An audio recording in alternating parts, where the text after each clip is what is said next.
Fog drifts off the Pacific, thick as breath, swallowing what's left of the Sandpiper Motor Lodge, 40 years ago. A woman vanished, here Mara Delaney.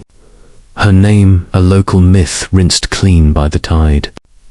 Now the sea has given something back, a corroded room key, green as bruised glass, number 17 stamped like an unfinished confession.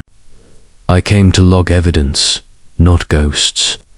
But the wind carries memory the way water carries light bent, refracted, refusing to die.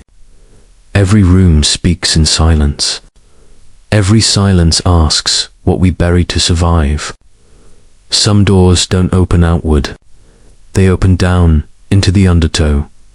The ocean chewed at the pilings, and the old motel looked like it had been set down at the edge of the continent, so the wind would have a mouth to speak through.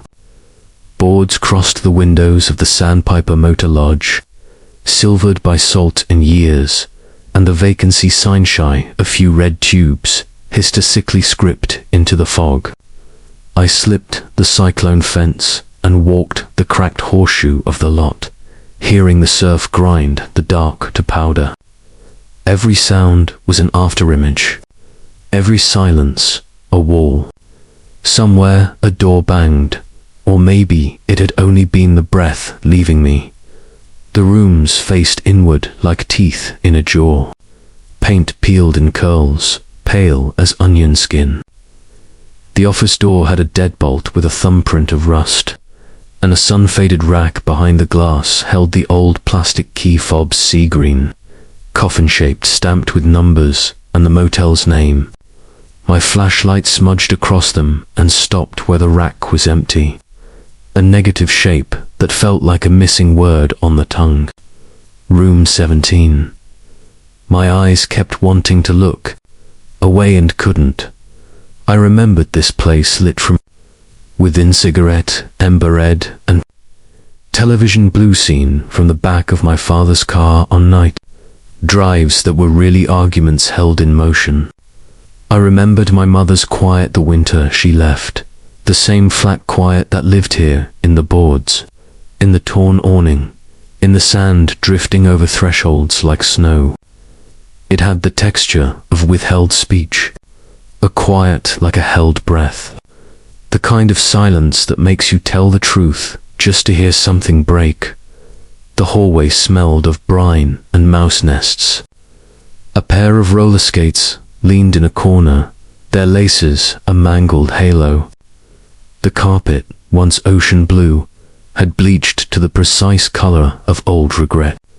I thought of the girl who had vanished from here in 1979, the year I turned 9 and learned that adults could pick up and set down their lives the way gulls do shells testing for weight, for sound. Mara Delaney, 24, dark hair, the kind that shines even in weak light.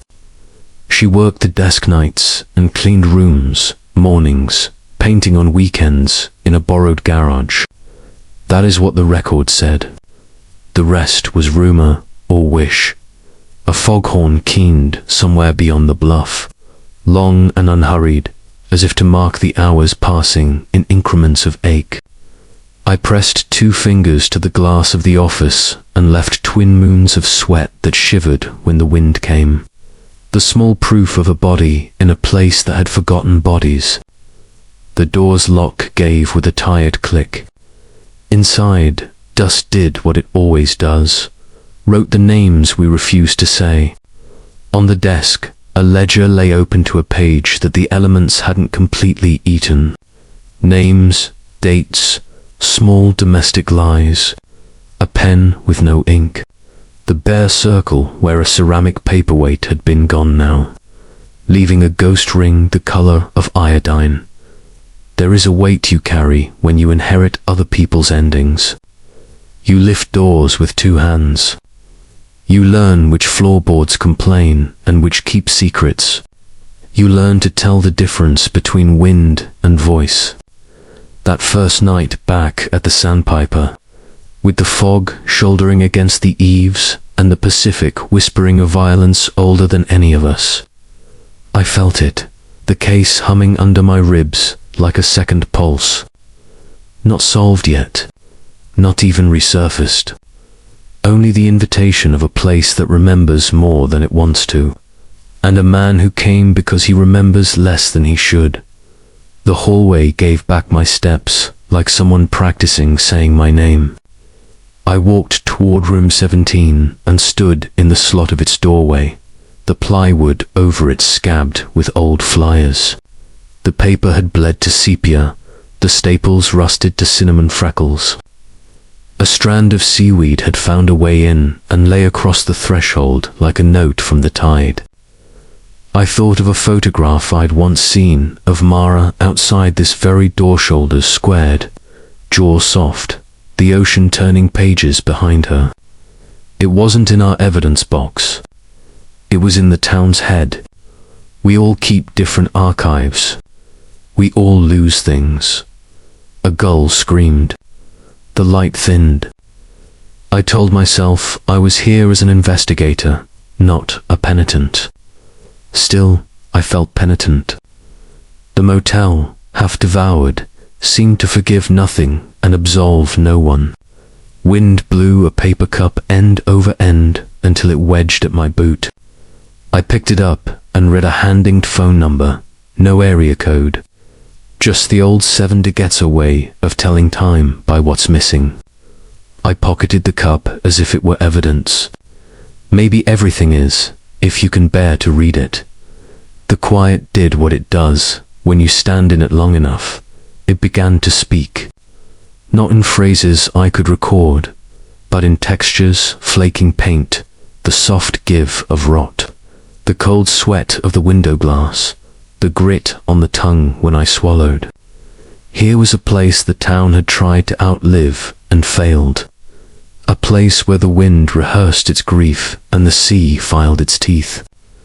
I stood there and took it in, letting the old hunger of the building move through me, and felt the case open like a mouth. Old disappearance resurfaces after discovery of symbolic object. It should have ended as so.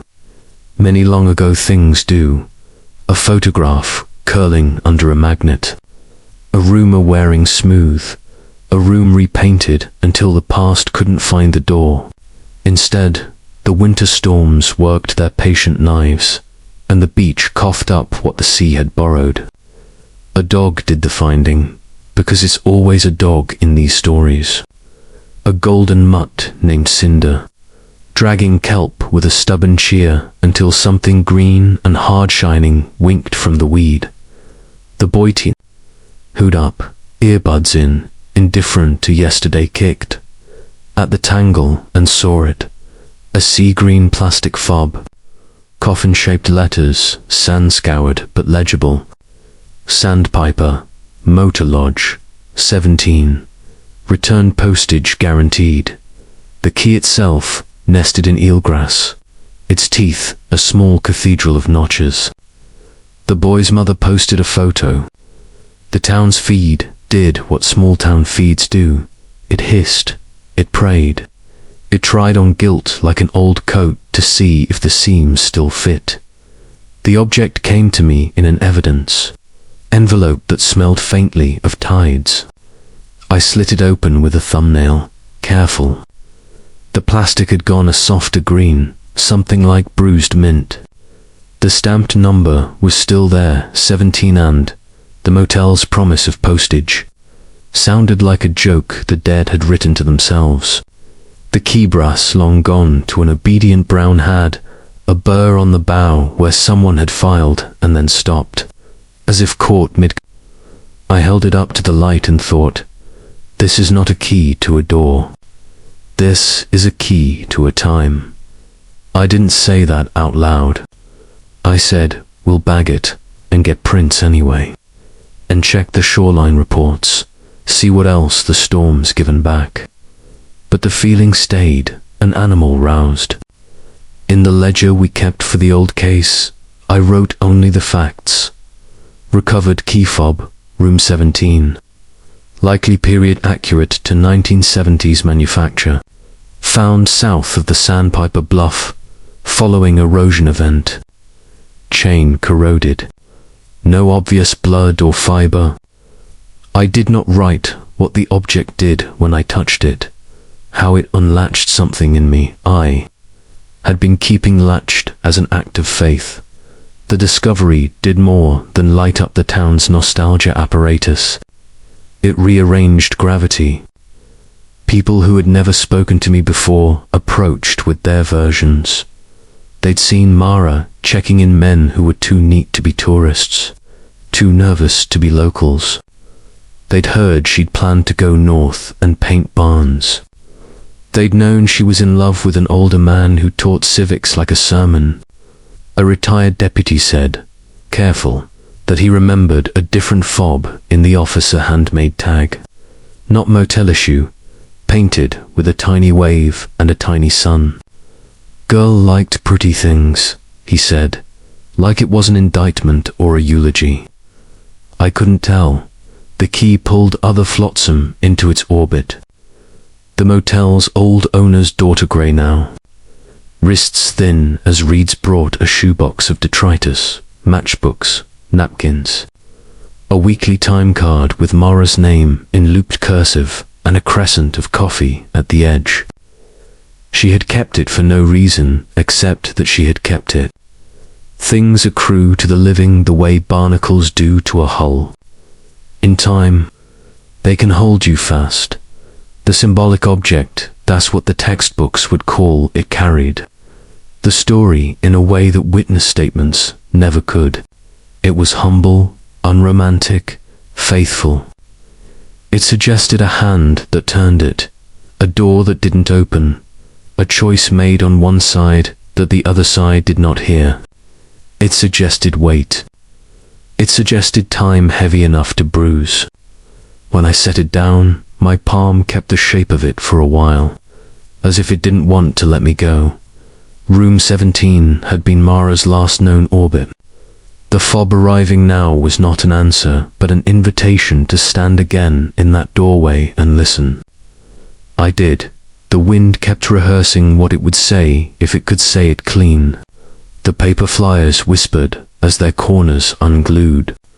The new lock bucked when the maintenance crew pried the plywood away. A cough and a cry, then gave. The door swung, and in the edgelight the dust lifted, the way a congregation does when the first notes of a hymn find them. Inside, the room was a catalogue of absence. Mattress stripped to its ticking. A chair with a cigarette burn shaped like an eclipse. The wallpaper fled in strips, leaving beige squares like after-images of vanished frames. In the sink, a crack spidered the porcelain and glowed a little with damp. It wasn't discovery. It was recollection performed by objects, and the key in my pocket warmed as if my body could make belief tangible. Room 17, I whispered, not to the text behind me, but to the air that had once known her breath. Did you leave, or were you taken, boss? One of them said, quiet. Bag the drain, I said, and under the sill, the ordinary voice kept me from floating off. That was good. The object had the opposite ambition. Later, I would think about the boy who found it, about how a random walk can intersect with a decades-long search in a way that feels ordained. Later, I would read about plastic's half-life and Tide's stubborn algorithms and find comfort in the fact that chance is only math we haven't learned yet. But in that first moment storm lifted, hand to hand with the past, the key felt less like evidence than like a confession someone had dropped into the mouth of the Pacific and asked the water to keep. Investigator. Shows personal involvement. Mixing duty with obsession. I tell myself there are two versions of me. The man with the badge whose voice knows how to sound like procedure, and the boy who learned to catalogue losses because they were the only things that stayed. Most days they cooperate. The man arranges, the boy remembers, but the key knocked something out of alignment. It was a small dislocation, it was enough. When news of Mara's disappearance broke in 1979, my mother stood at the sink and washed a single plate for a long time. She didn't look at me. She looked at the terry cloth, at the way water left a bright skin on the porcelain and then thinned. "She smells like oranges," my mother said, and I didn't understand. Later, I learned the motel supplied cheap soaps shaped like fruit, and the staff took what the tourists left. Later, I learned my mother had worked the sandpiper desk the summer before Mara. Later, I found a photo at the bottom of a drawer. 2 girls on a motel balcony. A shoe on one of their heads like a joke crown, able to be anything. My mother had written, in an unsteady hand, "Summer." That was all. When she left in January of 1980, she left through silence. No note, no explanation. She was a season that ended in a room that did not remember her. I grew up respectful of vanished women. I grew up interested in the rooms they left behind. I told myself that was a respectable pathology for a cop, useful, at least. But standing in room 17 with the key in my pocket like a talisman you're not supposed to believe in, I could feel the handover, the boy reaching for the wheel. I kept rules. 1 kept lists. I logged the evidence and the interviews and the false starts. But I also did things I did not write down. I drove the bluff road at night with the headlights off to feel what the dark felt like. I parked behind the boarded diner where Mara had clocked a second shift and listened to the grease trap creak. I sat on the motel's low cinder block wall until sunup and counted breaths, telling myself I was taking measurements. Wind speed, traffic at odd hours, gull movements. What I was doing was apprenticing myself to absence. People noticed. The captain called me into his office, where the plants shine with misting and the windows pretend to show the sea. "Elias," he said, not unkind, "this is a solved case now. 2 arrests in October." A confession that burbled up like oil from an old seam when the key went public, and a lifelong friend cracked under the stupid weight of a shared lie. We had men in cuffs and a narrative with its screws turned just tight enough to hold. "Take your credits," he said. "Take a weekend. Take a breath." I nodded. I said the lines. But solution isn't what you think it is when you're a boy in a house where the plate keeps getting washed. Solution is a geometry problem solved in chalk on damp pavement. It's correct and it disappears. The quiet did not lift. The key still warmed in my pocket. The room still had its hunger. I visited Mara's mother in the afternoons, when the light is amber and the world almost forgives. Her house had a smell like saved rain. She wore sweaters so thin they were closer to ideas than garments. She asked me if her daughter had suffered, and I used the word quick because it's kinder than uncounted. Her eyes did not believe me. I didn't mind. We made tea and left the cups cooling, full and then uninteresting. I told her facts. I told her the symbolic fiction good detectives tell, that the dead listen to our efforts and feel themselves carried. She drew, her mother said, like it was a hinge that still worked. She drew shoelaces and tiny waves on napkins. She drew people's hands. Hands, I said, as if I were cataloguing. I was not. I was imagining. They tell the truth, she said. Faces learn to lie. At home, I laid out the case on my dining table like a ritual meal. Photos, transcripts, the motel ledger, the shoebox of saved detritus that the owner's daughter had given mere holy wreckage. I arranged and rearranged. The cat watched from a chair with an expression I could read easily. Animals accept that some doors open onto nothing and go on. People stand there taking notes in the cold. I told myself I was looking for the seam we had missed, the small factual swerve that would explain why I woke at 3 to touch the key where I'd left it and feel the small relief of finding it real. But the truth was I was listening for the underwater music in my own chest. I thought of my mother's hands on that plate. I thought of Mara's imaginary hands on the napkins, rendering tendons and knuckles with the care you give an instrument you want to play in the dark. A man called the station and said he had known Mara in a way the town would not approve of. He wanted to tell me privately. He said the case had made him ill the way weather makes a barometer ache. I met him on the pier at dusk because I am the kind of fool who thinks the right setting can ease a lie out of its sweater. He wore a cap and spoke in fragments, mornings only. Nothing cruel. She laughed at the goals, and every line ended with a breath like a wince. I didn't write any of it down, not because it was useless, which it was, but because it made a shape I recognized. A person auditioning to be guilty because ordinary grief felt too small. Room 17, he said finally, as if the number itself exonerated him. You never, I said, and didn't finish. After he left, the pier grew a new silence to replace him. I leaned on the rail and watched the water count itself.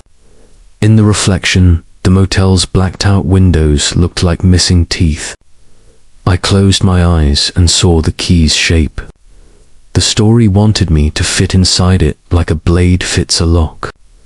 I wanted to be the one who turned. The boundary thinned. Duty walked with obsession's borrowed gait. I told the techs to reprocess the drain trap from room 17 with a new enzymatic solution because the lab has improved, I said. Because I needed any pretext to go back in there and stand where she had stood, I did not say. Real work happened around my private weather, like scaffolding around a ruined facade. In bed, I kissed my wife and heard in my head the sound of a motel door on its hinges. The soft complaint of it, the apology, the permission. "You're not sleeping," she said into my shoulder. What gave me away? I tried. "Your silence is too heavy." A small joke. A small mercy.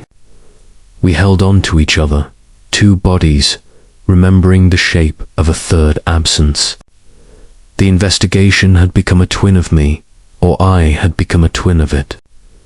The key on the dresser split the room in two, the part where we were awake, and the part where the door did not open.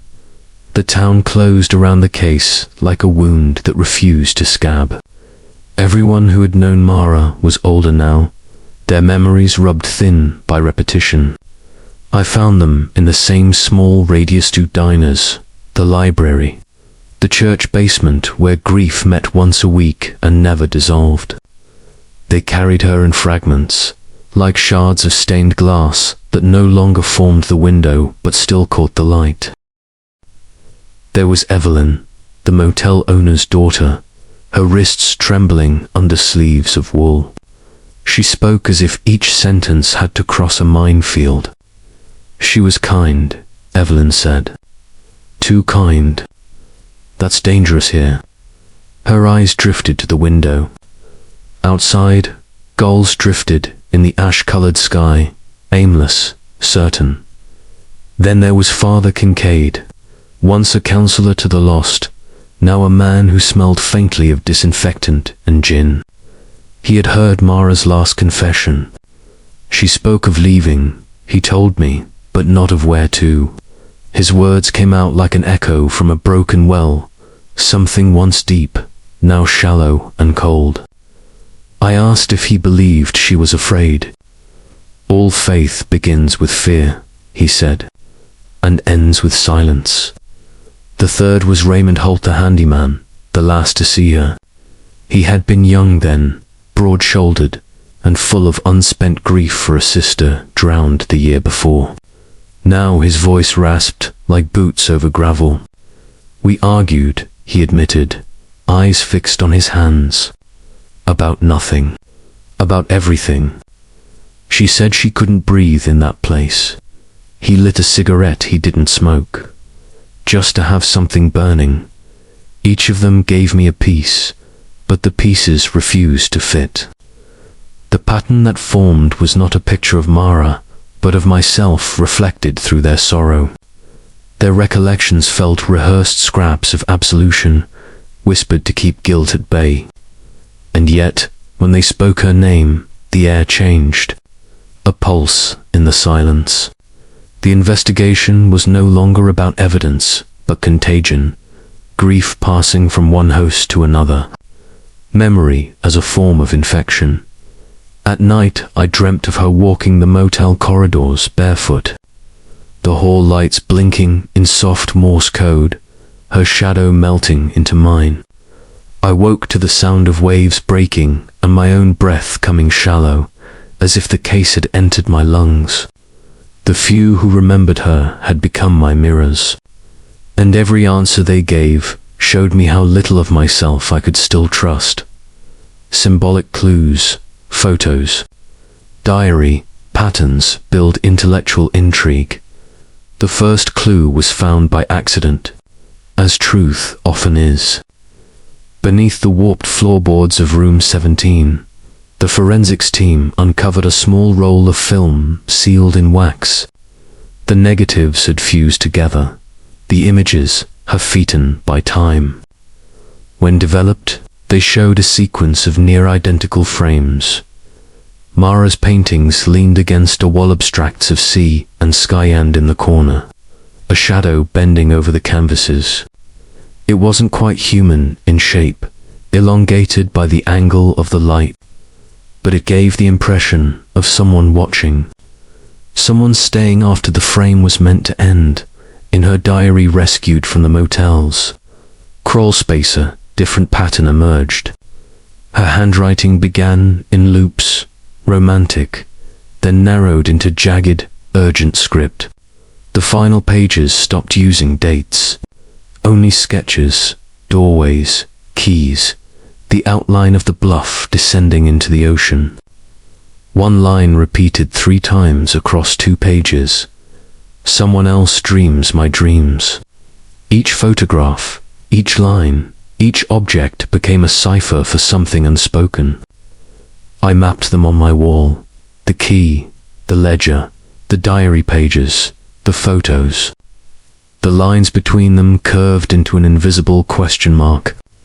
I thought of calling it evidence, but what it really was, what it always is, was longing disguised as logic. The patterns deepened when I noticed the repetition of 7s. Room 17, the date of her disappearance, July 17th, 1979. The final diary entry marked simply as 17, a number circling itself until meaning collapsed. Coincidence, perhaps, but coincidence is only chaos we pretend to understand. I started dreaming of 7s painted on doors, on mirrors, on my skin. A new kind of symmetry emerged. The crime was no longer about what had been done to Mara, but what she had done to memory. She had left the symbols as offerings, each one a step toward something unseen.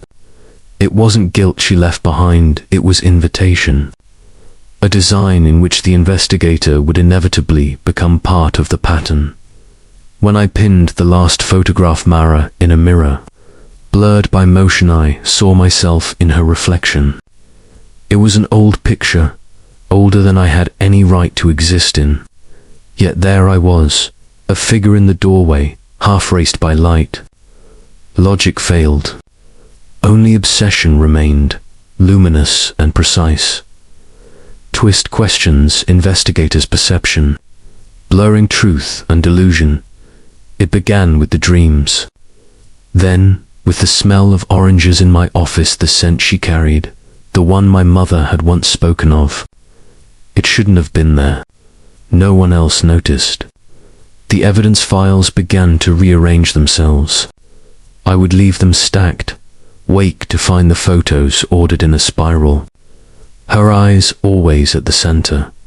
When I confronted the mirror above my desk, I saw her standing behind me, not as a ghost, but as a memory inhabiting the wrong body. The edges of my vision flickered like old film stock. The key on my desk began to hum faintly when I touched it, as though metal could remember touch. I questioned everything. The arrests, the confession, my notes. I read them again and saw handwriting that wasn't mine, letters tilting in Mara's style, precise and haunted. The captain's voice over the phone sounded like an echo of an echo. I stopped answering. In the motel, I spoke aloud to her once. Why me? The silence replied with its usual honesty. And yet, in the corner of room 17, the shadow moved slightly toward me. I realized then I had not been investigating her death. I had been reconstructing her existence inside me. Every clue, every step, was her way of returning through my mind. I wasn't solving the case. I was becoming its medium. The key was never to the room, it was to the part of myself that refused to let the past die. When the fog lifted, they said I'd cracked it. The names matched, the timeline held, the evidence fit. The case was officially closed, but I could no longer say where fact ended and faith began. Mara had become my conscience, and my conscience was not reliable. Ending feels haunting and unresolved. Truth brings no peace. The sea took back the motel in pieces. First the siding, then the stairs, until only the sign remained, humming in the dusk. Room 17 collapsed into itself like an exhalation. The reports called it closure. I called it silence reaching its natural conclusion. They gave me a commendation I didn't intend to receive. The photographs were archived. The key was displayed in a glass box at the precinct labeled recovered evidence. I walk past it daily, pretending not to feel its pull. Sometimes I dream of her standing on the bluff where the sand meets the wind. She doesn't look back. She doesn't need to. In those dreams, I am always walking toward her, and the distance never closes. The case is solved. The question remains. The truth, I've learned, doesn't end things. It merely changes the shape of the haunting.